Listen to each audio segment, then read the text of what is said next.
Okay, everyone. Thank you for joining us. I'm Jack. I'm from the Red Union Support Hub. So we're the umbrella group that look after or help Nurses Professional Association of Australia, Teachers Professional Association of Australia, Australian Medical Professional Society, Sworn Officers Professional Association of Australia, Professional Drivers Association of Australia, and I think that's it for now. Essentially looking at doing miscellaneous work as you down the track. But the purpose of this meeting is to talk primarily about the state of play in New South Wales. I believe and hope that a lot of you have been following our, or requesting risk assessments if you have genuine concerns about workplace health and safety in your workplace as it pertains to COVID and these vaccines. Quick round the table, I've got Sphere off camera here. I have Tracy, Dr. Tracy Watts, Mark Gilbert, President of MPAA, Izzy's going to be with us for a little short time, and Angus, the Secretary. So I know that a lot of you have been getting correspondence, particularly from New South Wales Health, in relation to your employment and being told that you're on unpaid leave. And I think we have also got some pre-prepared Zoom, pre-prepared questions that we're going to go through on this Zoom call. And on the other line, and I must stress too, unfortunately, we do have a hard 4 p.m. deadline that we need to adhere to today, but hopefully we can get through most of your questions and we will keep in regular contact. On the other line, we've got Miles Heffernan, legal, industrial, human rights, you name it, expert, genius. He's here to answer most of questions. I will be throwing to him about now. Miles, I think we've shared with you the list of questions, but I guess sorry, just for those of you at home, if you have already filled, we really do need you to fill out, request those risk assessments. All that can be found on our homepage. It is starting to become too late in New South Wales to do that, but I'll throw to Miles to sort of give you an update on the state of play. Good afternoon, everyone. And coffee was brought in because we filed a Supreme Court matter to have similar laws in Queensland struck out for health workers, and Margs, as the president, has led that team. And I want to take the moment to acknowledge that over 3,000, or just at least 2,700 correspondences have emanated from the support of the Red Union Support Hub, and has made a huge difference. And the consequences of that has meant that it formed a very detailed part of a judicial review that the Supreme Court's now going to look at. I'll give you that lead in because it's critically important that we exercise rights. Now, there are 3 cohorts, and I need to break them down into 3 different areas. Area 1 is New South Wales employees who are government employees, such as New South Wales Health or Police. You've got national system employees employed under the Fair Work Act, and then you've got others that are here for different questions. The overlay of those laws, and so there's a question on audio. Can everyone hear me all right? Yep. So I'll deal with them in turn. So New South Wales, and I'm not able to give you criminal law advice, but I do need to stress you must follow public health orders. And yes, New South Wales teachers, my apologies. You must follow the public health orders far more than any other state. They are very, very serious and very draconian. That doesn't mean you might not get paid though, right? So there are distinctions here that are critically important.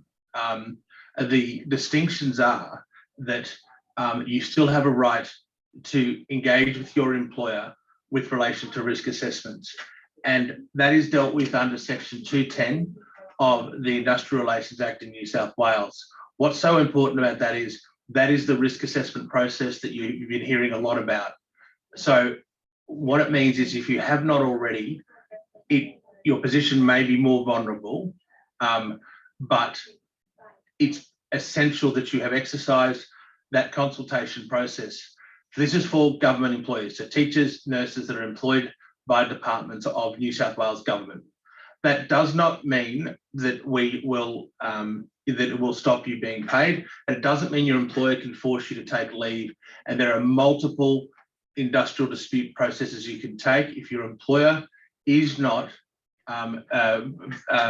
able to participate in those processes. And sorry, Jack, these questions are popping up. I don't know how to stop them on mine. I'm just going to, is there a, anyway, I'll try and ignore them. Now, so first and foremost, if you have sought a risk assessment and that risk assessment has been ignored, then that's a serious issue. If you and that gives you a cause to talk to your employer. There's no such thing as standing down because you have not got a COVID jab. That's not in the Fair Work Act for federal employees. It's not in the New South Wales laws. If it's a refusal, then it could just be that they are breaking the law and they are misusing their power. But they are also relying on pointing to public health directives and saying that's it. But those directives don't sit in isolation. Their safety laws still apply and there is industrial activity. It may be, as I keep repeating, that it just means that you're getting paid. What we must do is show that we are genuinely concerned about your safety and that you must engage meaningfully and respectfully on that basis, whether you are a state-based employee or you work under the national system. You no doubt have those that have asked for the risk assessments have been ignored. That is a very helpful scenario for your case, however frustrating. It's critically important that you escalate those processes so that we can demonstrate that. In the case we filed today in the Supreme Court, the case that the NPAQ filed as in the Supreme Court today, made it very clear that that lack of consultation when sought was a critical error of law on behalf of the Department of Health in Queensland. Similar approaches exist in New South Wales. The Public Health Directive in New South Wales is without a doubt a very significant directive, and it means that you might not be able to attend the work site, but you'll need to get paid. So if you're being told that you are refusing to work or your failure to have a jab is somehow a deliberate act of misconduct, you can have representation and you have grounds. But that does predicate that you are engaging with them properly on the safety issues. Obviously, if you do nothing, then you are not ready, willing, and able to return to work. And Jack and his team have some exceptional documents tailored to the state for that. This advice exists at the moment for the state-based employees. For federal government employees, you have a far broader range of rights. So the New South Wales Industrial Relations Act confines your specific right against victimisation to Section 210 of that Act. And for those that are not acknowledging the various industrial associations that are seeking to represent you, funnily enough, the very next Section 211 provides some cover there as well. But we don't care whether they acknowledge your representative. We care that they engage, whether it be with you, your union, or your lawyer, as long as they engage. And if they don't, now I've got to be careful what I say next, but I'm very familiar with someone very senior in your health system because he used to be in Queensland, and he did the same tricks here 2 years ago. And it's a trick to just bat you off at the first hurdle. Right? Don't stand for it. Ask for the risk assessments, escalate.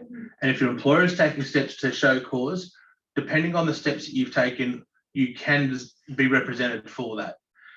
What it means is if you have taken steps, there's a lot more we can do, and it's likely to form part of the collective action we're doing. If you haven't, it may be that we need to tailor a bespoke arrangement for you. And depending on your times, that might not be available, depending on demand. And it might be that you find some alternative representation, but you shouldn't delay. Secondly, under the Fair Work Act, exercising the right to a safe workplace has been accepted by the full court of the federal court as being something you're allowed to do. Most large companies in New South Wales have enterprise agreements. So if you're in the private education sector, the private health sector, it is likely there is a disputes clause that might also be of assistance. But the Fair Work Act does not contemplate standing down on the basis of not having a jab. So turning now to those federal employees, if you are there, you have all of the rights including access to the Human Rights Commission federally, that deal expressly on these issues.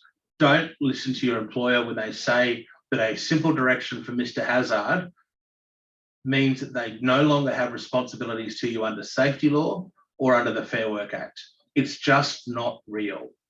For example, in Victoria, the employers are saying, no, there's direction number 4 that says that you must, but then forgetting that 2 minutes later from direction number 4 was workplace direction 51 that expressly said they needed to confer as an employer with the occupational health and safety laws. So, and I apologise if I'm a little shouty, but your employer is getting it wrong, and your employer is not telling you the truth in a lot of cases. If you're a Department of Health, Department of Education type employee, though, you need to take critical steps, and as soon as possible.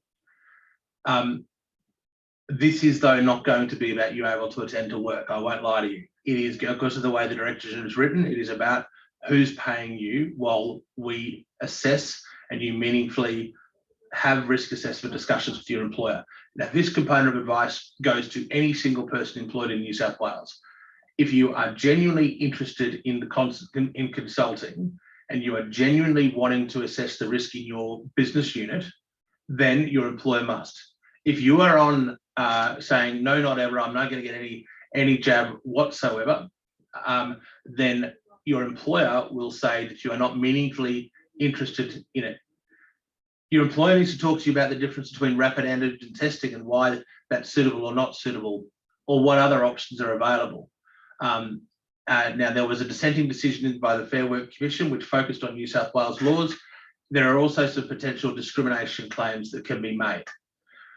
But we appreciate your employer has put a gun to your head and has cut you out of the work site.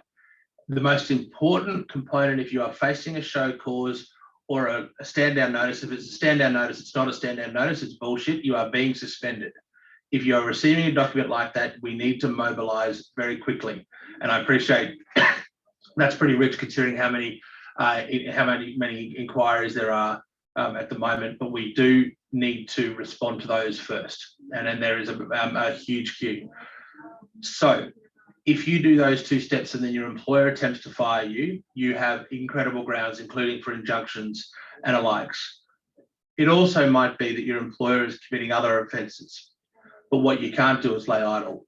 Now, for the casual employees, I am sorry to give you the news that it might be that we're suing for a back payment for unlawful behaviour, but your employer will be able to put you into hardship in the short term. And if they are, your rights of redress exist. They are there, but they will take time. And it's a devastating misuse of power that is going on.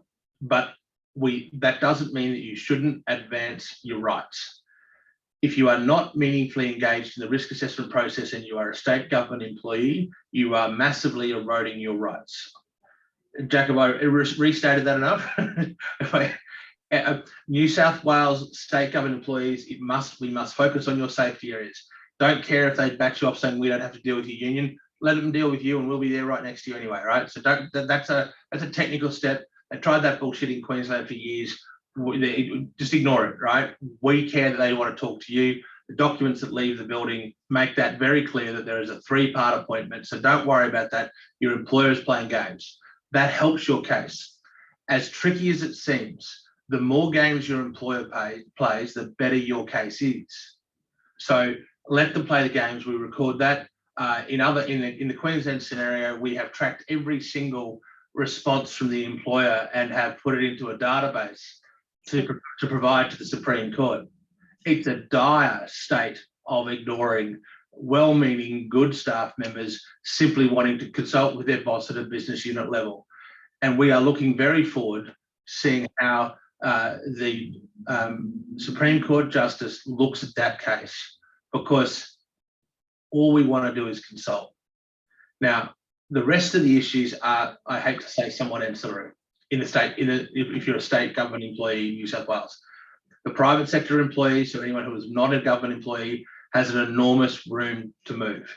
And there are lots of rules and lots of laws that protect it. It's to the narrow laws of New South Wales. To stress though, you must follow the directions. Don't say, I'm turning up, boss. And to the extent your boss puts you in hardship, it means that we there may be a short-term hardship while we advance your interests. They are misusing that power under the false pretenses that they can. They're making it out like you're conducting yourself with serious misconduct, and you're not. Now, I see it's a repeated message about ignoring the risk assessments. Every request for a risk assessment that is ignored is at their peril. Every right of representation that is ignored is at their peril. Now, tell me this, why would they ignore you? If they had their house in order, they wouldn't, would they? Wouldn't they just go to the top drawer and go, thank you, appreciate you asking. Here's what I've got. How about we have a natter? The reason they're running scared is they know they haven't done that bit, and they've relied exclusively on a ministerial direction. Now, if you take that reasoning through, what if Brad Hazard was to do a ministerial direction that only men over the age of 40 can do a certain job? We would not tolerate it. So why does Brad Hazard's ministerial direction say that an employer is no longer responsible for their safe workplace? It's bullshit, but it's intimidating, and they threaten you with criminality. So you must treat it seriously. Please, everyone, don't put your personal materials on this platform. There are other means to do so.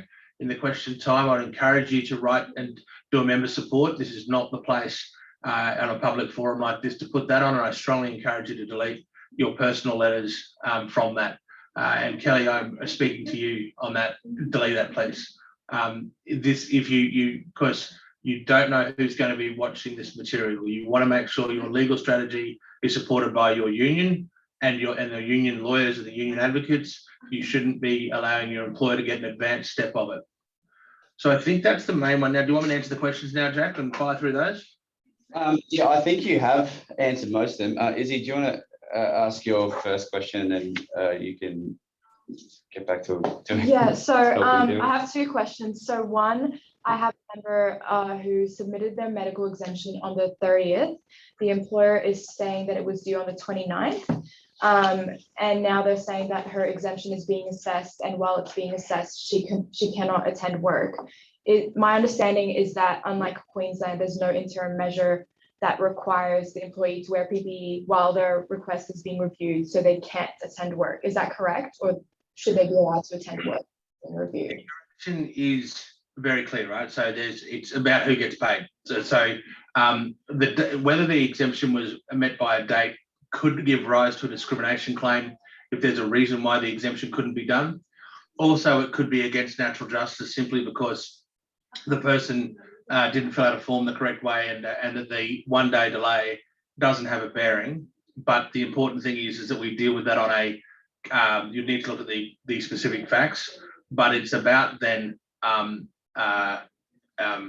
ensuring that that the exemption is appropriately considered.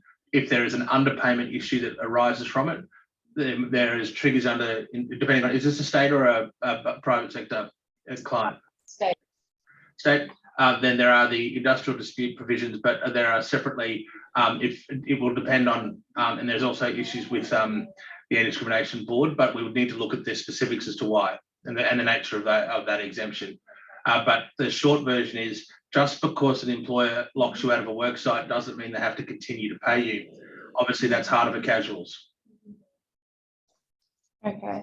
And so is it correct that while the exemption is being assessed, she can't attend work? Look, yeah, you need to stress if the member concerned is in one of the local area LAGs where the direction is that you must, then absolutely. And there is one small distinction in the drafting, and I'm not giving legal advice on this, please know, but in broad terms, if you remain in the same local area at all times, there is a potential way to deal with that. We would need to look at the individual cases. So long as you didn't cross that border at any time, there are some provisions there. Again, I stress I'm not giving you legal advice. I'm saying there are some narrow windows in that particular case. But your direction is absolutely your direction. It's about who's paying you. And I really need to make that clear. The direction does bind conduct. If you defy the direction, and turned up to work, for example, you face criminal prosecution. And I do employment related work, but in broad terms, those that have advised me to advise you have said to repeatedly, do not defy the direction.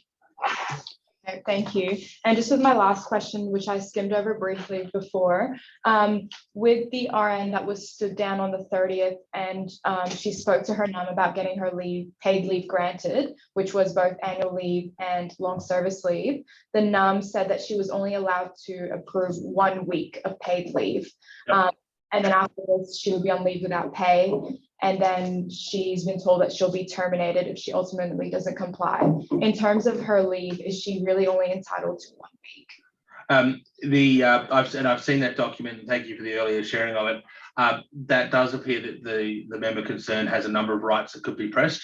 The employer is, and that's happening in other states as well. The employer is saying you can take your leave and then starving you of it, saying you can't be there, but we also can't pay you.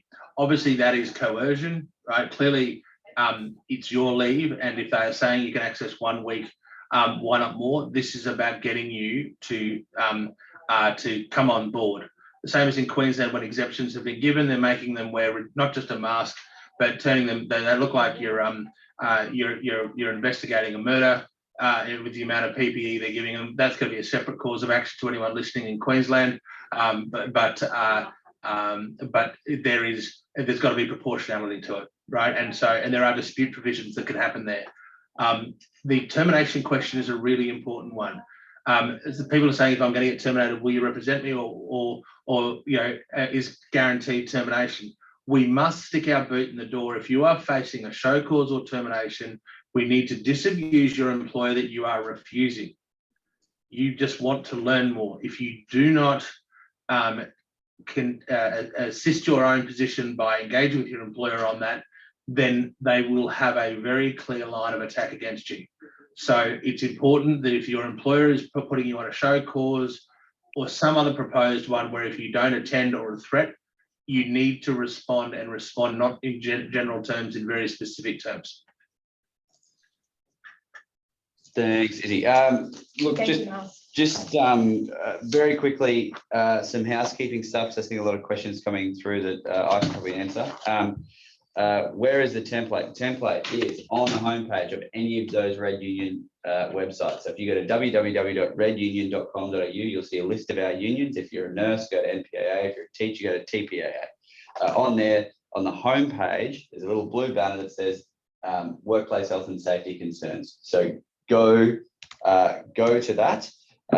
That will have the first couple of steps there available for you. Your first step, in order to get to stages 2 and 3, you'll have to become a member, because you need to fill in a form which then puts you on record with us and records as a CRM. So our database can monitor the information being sent backwards and forwards between you and your employer. I guess we can't really help you with that unless you're a member of ours. Then I think there's another stage 3 on top of that, and then possibly even a stage 4. So and that's available for if you're in New South Wales, if you're in Victoria, all that is there. I will stress, so who can join? You can join as an affiliate. Basically, if you're anything, just find the right union. You just won't. You'll get the legal protection, but you will not get voting rights come an AGM. So aviation workers, I think, are joining the Professional Drivers Association of Australia, for instance, as affiliate members. Don't get a vote, but they can get the protection. So that would then be applicable, I guess, to any other sort of ancillary teaching staff. They can join TPAA as a Red Union member. So yes, if there's a question, should people join now? Yes, you will get our strategy and some of our protection that we can offer. I will stress, though, that the later you leave all this risk assessment, applying for a risk assessment, the harder it is for us to help you. In the private sector, absolutely, you should be getting in ahead of anyone asking for this. So I would be doing that sooner, much rather than later. I guess, we can see what we can do for those who are only just joining now from the public health stream in New South Wales. There was a question there, should we engage our own lawyers? I think that would be wise, but we will certainly be doing what we can as well. Although, you can join us for $20, I think it is a fortnight, so it really shouldn't break the bank. You can do both, basically. What we do should complement what you do with your own law firm. Yes, so I guess that is long and short of it in the housekeeping sort of world. Jack, can I just want to quickly jump in on that discrete point, right? Is there are some really good precedents in in your various member areas. Depending on how your employer responds, the more tailored the response from your employer, the more bespoke our response has to be back, right? So it could be that the templates really assisted. There was one very valid question there. If you are a manager, and such as Dimitri's question, you can absolutely then provide the risk assessments to your staff or ask your employer further to do it. But the question on risk assessment is that we're just asking for the employer for them. Briefly on the law, the risk assessments should not be written in isolation. They should have already been consulted with you on a you should have vote. By asking for the risk assessment, that it doesn't end there, it starts there. That is the document to begin the conversation so that you can then influence its outcome as the law requires. So it's just a request for it. They're meant to follow an approved Australian standard, and if they don't, the employer must explain why. So the risk assessment process is to understand what your employer's current thinking is with relation to these workplace directions. It doesn't mean that it is correct. But from there, it starts the conversation. And I know a lot of you have been threatened with termination. If you're engaging on the risk assessment process, it would be a very brave employer to fire you, okay? If you are not engaging on the risk assessment process, it would be. So the tiered letters that you're talking about, that people are asking about, are giving your employer multiple opportunities. So if they reject it or ignore you the first time, we respectfully ask them, hey, listen, you might not have overlooked it. Sorry, you can't overlook it. Here's number 2 and here's number 3, etc. Right? So, and then depending on that response, if they go and run and then ignore you and then threaten to fire you, that's something that you could definitely have action with, and you should be taking those steps prior to being terminated. So I am very worried about anyone that is waiting to be sacked. The last thing you want to do is wait until you're outside of the organisation. You need to put your boot in the door far, far earlier, right? But as Jack has also said, that this is in essence a fortnightly arrangement for $20 on what would otherwise be a pre-existing arrangement. We've dropped everything between multiple organisations, and there are a lot of fellow travellers on this that have stopped dealing with any other clients, any other matters to deal with this, but it only goes so far. And if you think that you have an urgent matter that needs a tailored approach, please don't think that in this crisis period that there is only a place to go. You've got the templates and the support from the collective, from the Red Union Support Hub and its various unions, but you may need individual legal advice, and please don't dilly-dally on that one. If you are facing imminent termination, you pony up and get a lawyer, is my strong advice in the short term, or an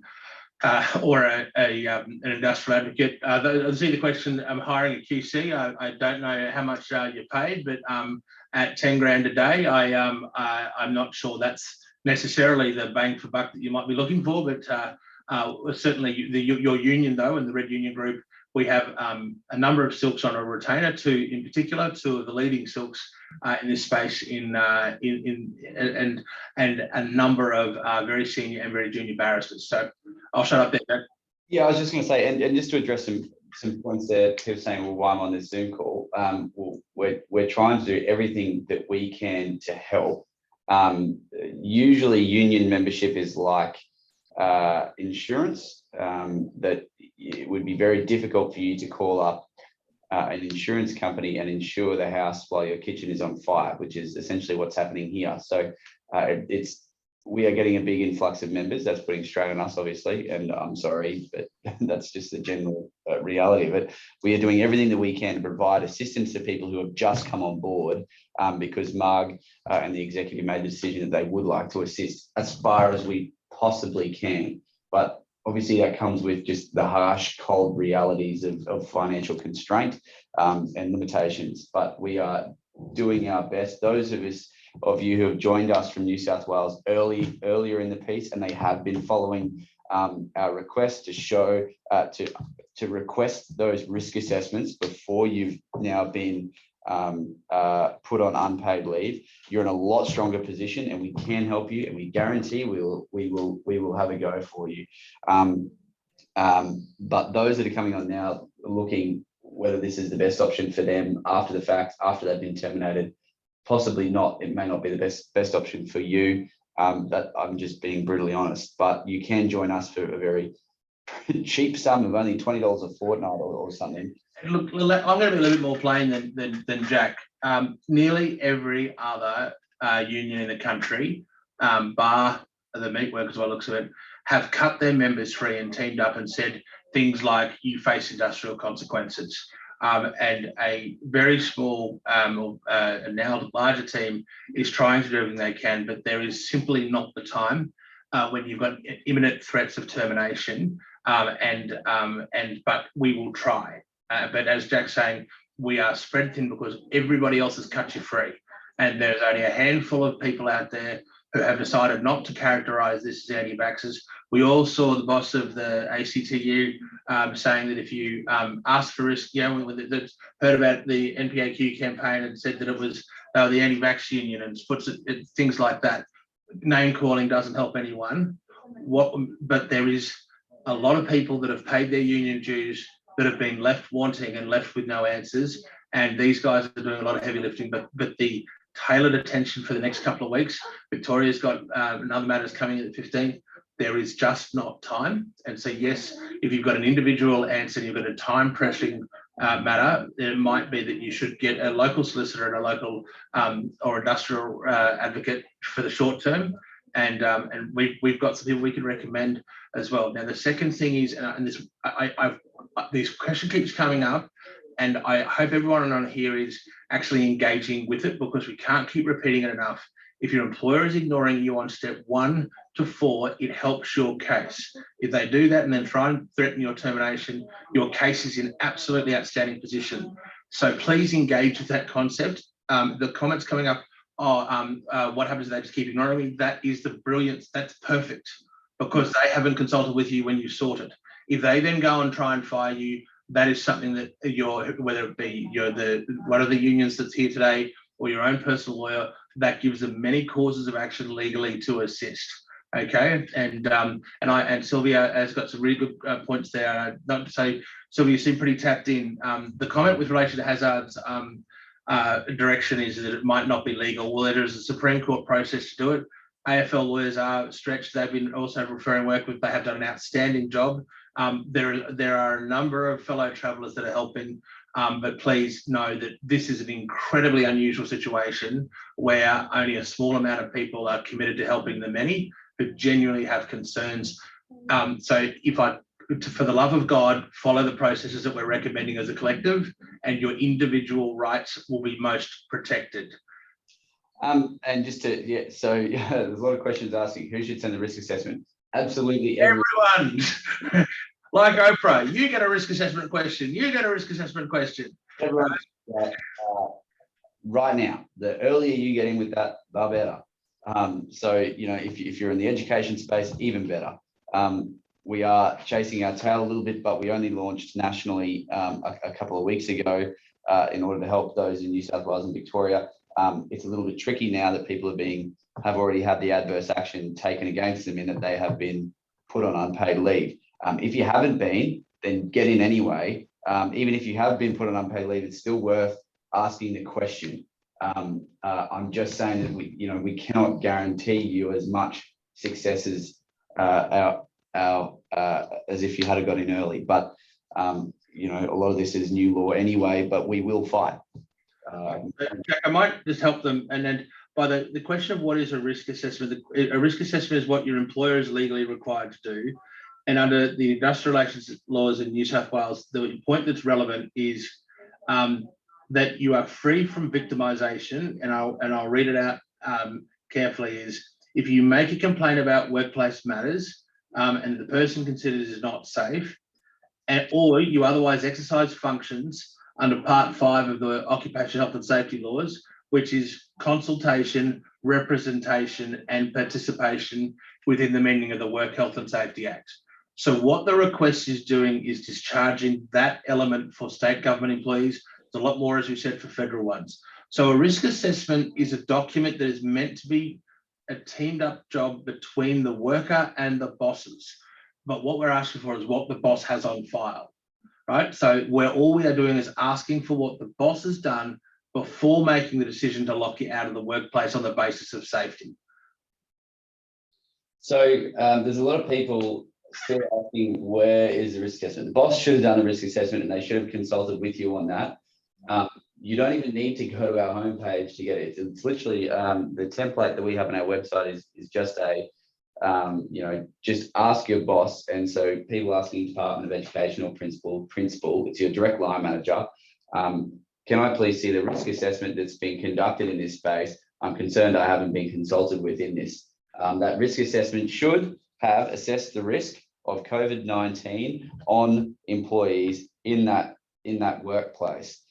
Within that risk assessment, it should also mention somewhere that vaccination is the best way to mitigate risk on behalf of, from the employer's perspective, and they should also then have risk assess the vaccine itself because it carries some risk. That process should have been developed with some backwards and forwards from staff. There should have been a lot more tailoring going on rather than these big blanket mandates, which doesn't take individual circumstances into it. But so that's what the risk assessment is. If they send you a document that is a risk assessment and it doesn't even mention vaccination, then it's not the right risk assessment. Stage one that we're telling everyone to do is just to do a request for that. So just say, I would like to be. There's a little bit saying here they can't join without the referral code. I'm sure you can join without the referral code unless, Angus, if you change something. No, I haven't changed anything. You should be able to join without it. If it asks for it, it's only optional, yeah. So just click through to the next screen. Generally, we go check that while we're doing this. And so I know we don't. I am worried we are belaboring the point. Because maybe I recommend you all go back and those are asking the same questions, maybe go back and watch this again once it's done. Someone made a valid question, which was, can we move on from this and deal with the show cause process? We already have, but I'll also go over that. If you have followed those processes, then you have obviously far greater grounds. But even if you have not followed those processes and you're asked to show cause, that's the time to deal with it. That you are, because show cause by definition is saying that you are making a productive step. That is, that you are refusing or withdrawing your labour, or you are otherwise acting with misconduct. None of that is the case. And so if you are facing a show cause process, then you must address the issue that is contained within the show cause. If you don't do that, then your employer won't have that information. So if your show cause, for example, hasn't dealt with the risk assessment and questions about that you haven't been consulted, well, then it must. And if your show cause process is saying that you're acting deliberately and making assumptions that you're an anti-vaxxer or you're refusing, well, then the allegation is misplaced.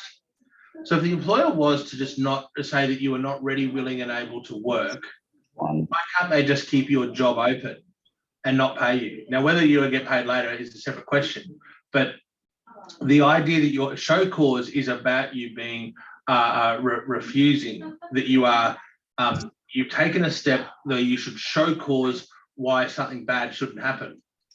Show cause, by definition, is asking you to sing for your supper. Well, if all you are doing is assessing your risk assessments in your workplace, well, you don't get a show cause for that.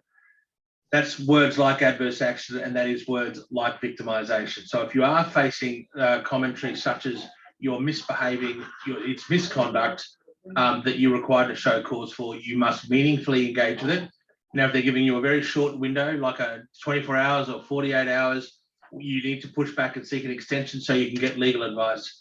And you also need to also not ignore that process. As I said, now, ideally, hopefully, as part of this membership, we can help you. But if you've got an immediate risk, then as you said, there are a number of people. We strongly recommend AFL lawyers. There's a couple of people in Queensland. There's some very good people in Victoria. So there are options there. But if you are facing a show cause process, it also might be that you have an industrial dispute under your EBA in the federal system. And then again, that's a bespoke and tailored system. And there are people to help. Our office can also help you as well. And in addition to the member arrangements, and we also give a significant fee remission for people who are members of the unions in the Red Union Group. They get a 20% fee remission, even if you've only paid $20. So there's lots of things that we could do. That's as a pre-existing issue. So if you've been a long-term member of us, Sorry. we cover that as par for the course. And sorry, just on, I think someone else said, standing. There have been some letters being sent around in New South Wales saying that we do not acknowledge NPAQ, therefore we will not engage with them.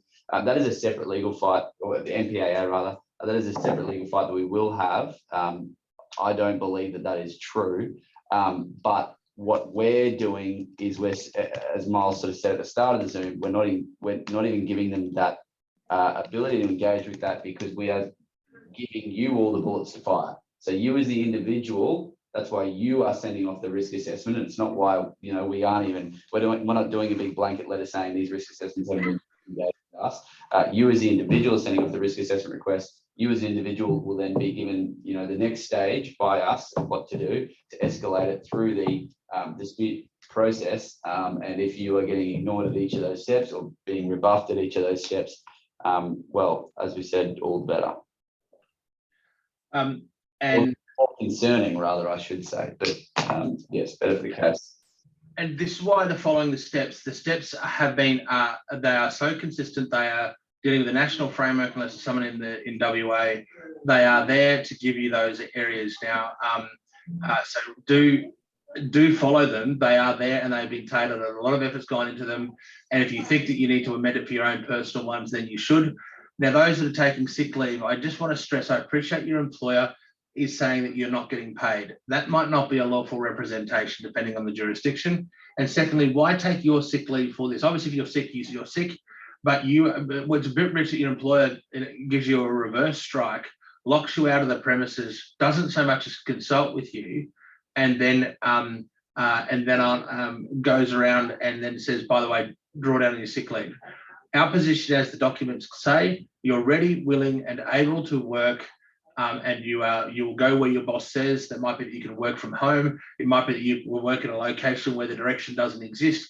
There's lots and lots of components to it. Those of you that have got to come to the office, they're a bit trickier.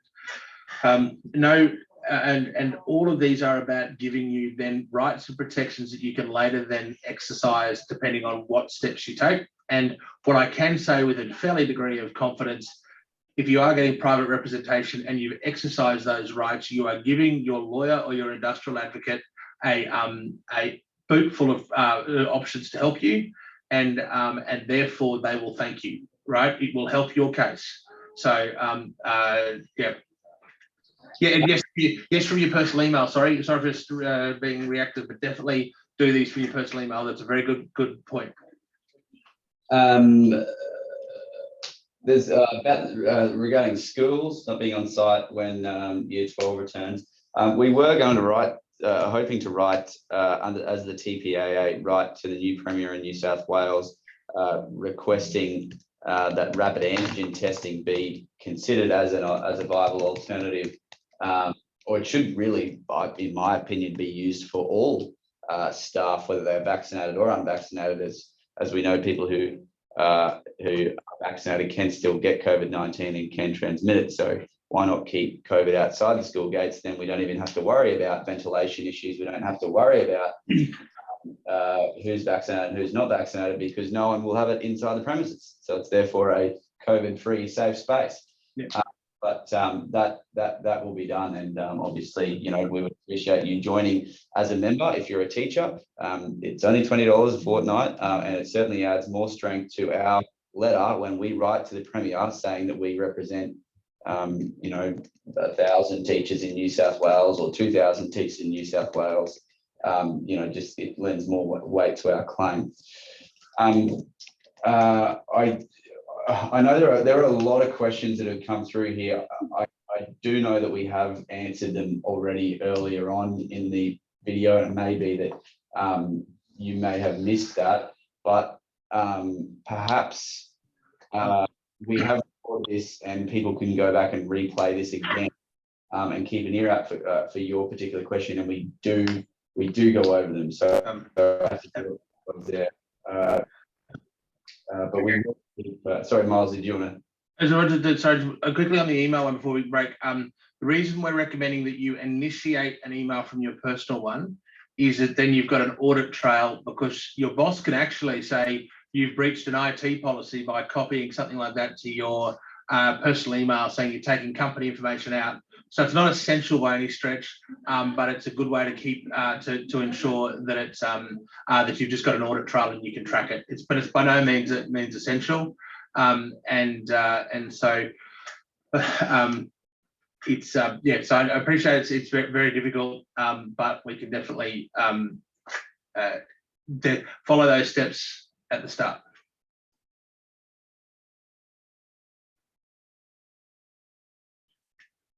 Sorry, I was on mute. I think there are some people saying they're very confused. Look, I think we are getting on top of our phone calls. So if you do call through to our hotline, so go to, please, Tracy, you able to drop redunion.com.au.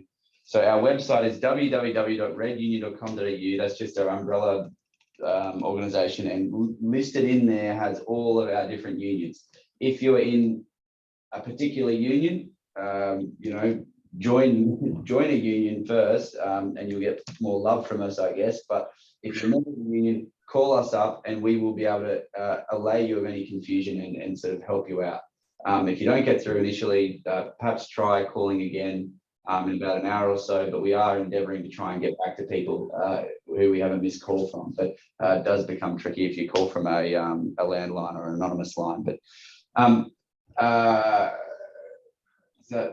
okay, so I think people, we may have to go, but I'll leave this open for people to discuss a little bit further. We'll put up our Telegram stuff again. Tracy has also separately, if you scroll up in the chat, dropped the recommended text of how to request a risk assessment. So if you're getting lost or don't know where it is, just scroll up and you'll see a really big message that someone's dropped. And I'll pop it in again. Kind regards. So if you do a control F, you should be able to find it.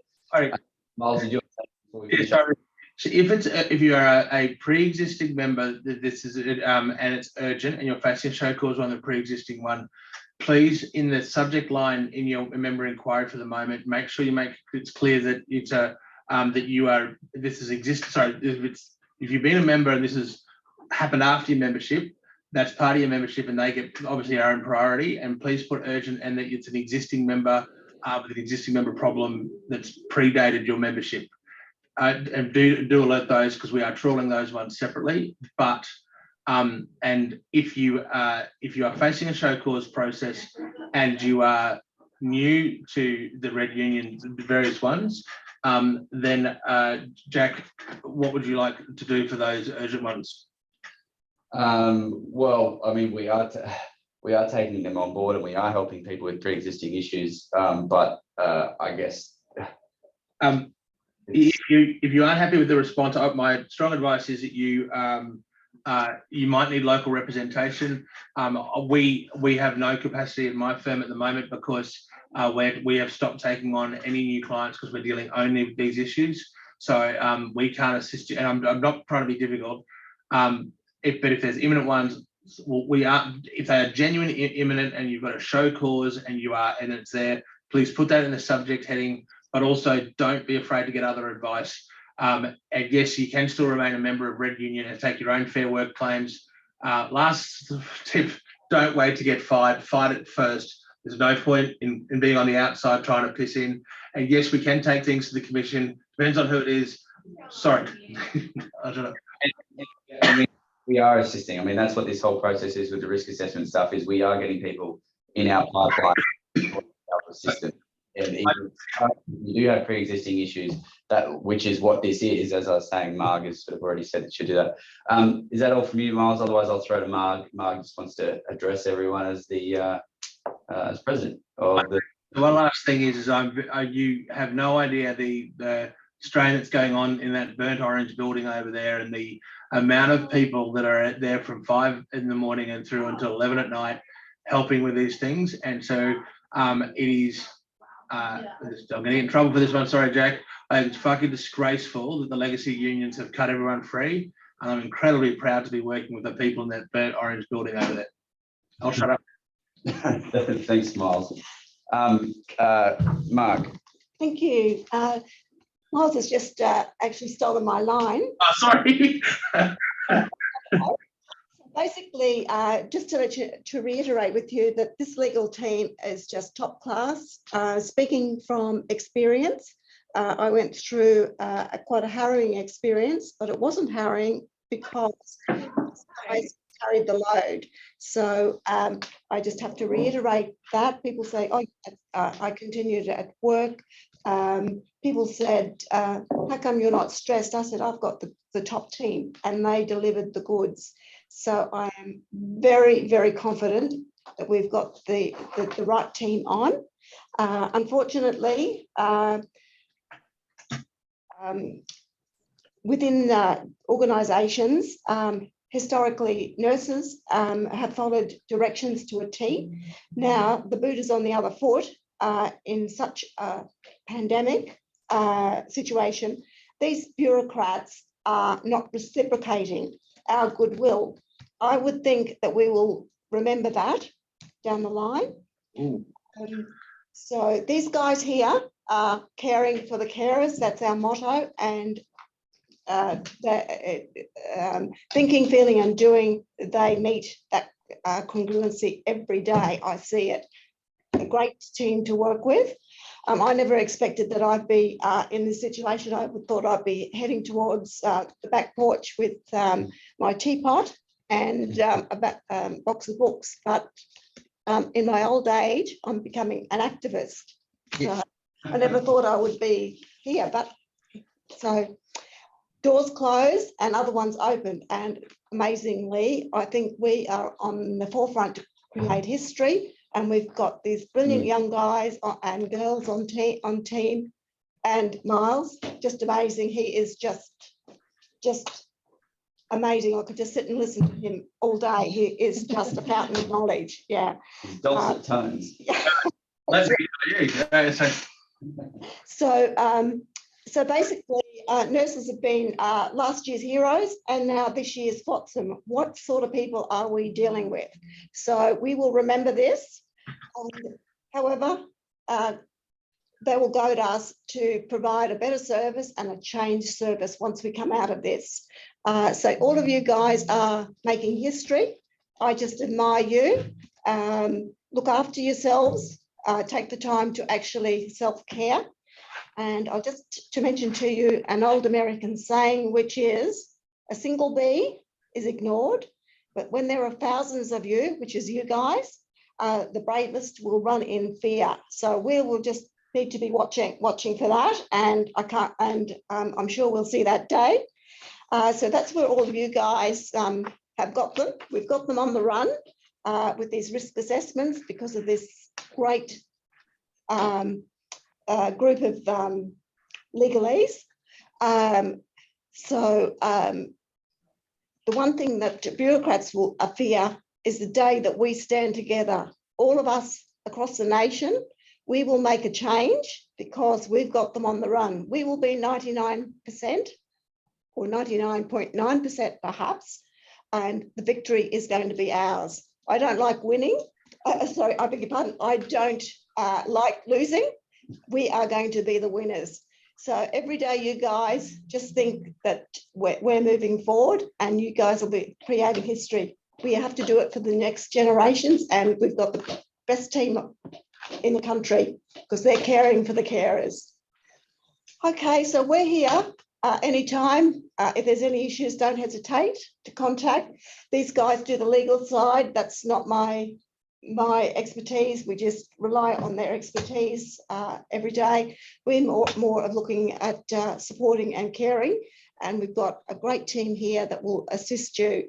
So we look to magnums of champagne flowing, hopefully before Christmas. Hopefully, yeah. Thank you, All right. guys. Thanks, Mark. And thanks, Miles. So, I'm going to bed. Good night.